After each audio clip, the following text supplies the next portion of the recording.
శ్రీశైలంలో నల్లమల అడవుల్లో దాగున్న ఈ అద్భుత గుహల గురించి మీకు తెలుసా? అవే అక్క మహాదేవి గుహలు. శ్రీశైలం పాతాళగంగ నుండి కృష్ణా నదిలో దాదాపు 16 కిలోమీటర్ల బోటు ప్రయాణం చేస్తే గాని ఈ గుహలను చేరుకోలేము. 12వ శతాబ్దానికి చెందిన ప్రసిద్ధ కన్నడ శివభక్తురాలు కవయిత్రి అక్క మహాదేవి ఇక్కడ ఘోర తపస్సు చేసి శివుడిలో ఐక్యమయ్యారని చరిత్ర ద్వారా తెలుస్తుంది. అందుకే వీటికి అక్క మహాదేవి గుహలు అని పేరు వచ్చింది. అడ్వెంచర్ ఇష్టపడే వారికి, ఆధ్యాత్మిక ప్రేమికులకు ఇది ఒక పర్ఫెక్ట్ ప్లేస్ అని చెప్పవచ్చు. ప్రకృతి అందాల మధ్య ఈ ప్రయాణం మీకు ఒక లైఫ్ లాంగ్గా గుర్తుండిపోయే ప్రయాణంగా చెప్పవచ్చు.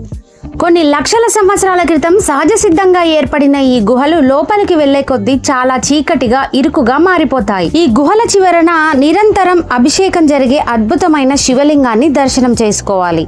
ఈ గుహలను చేరుకోవడం ఒక సాహస యాత్రగా చెప్పవచ్చు. మీరు ఎప్పుడైనా శ్రీశైలం వచ్చినప్పుడు తప్పకుండా ఈ పాతాళగంగలో ప్రయాణం చేసి ఈ అక్క మహాదేవి గుహలని సందర్శించండి.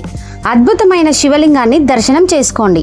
ఇంత అద్భుతమైన సాహసోపేతమైన ప్రయాణాన్ని ఫుల్ వీడియో ద్వారా మా యూట్యూబ్ ఛానల్లో అప్లోడ్ చేశాము. తప్పకుండా చూడండి, లైక్ చేయండి, మా ఛానల్ని సబ్స్క్రైబ్ చేసుకోండి, మీ ఫ్రెండ్స్ అండ్ ఫ్యామిలీకి షేర్ చేయండి.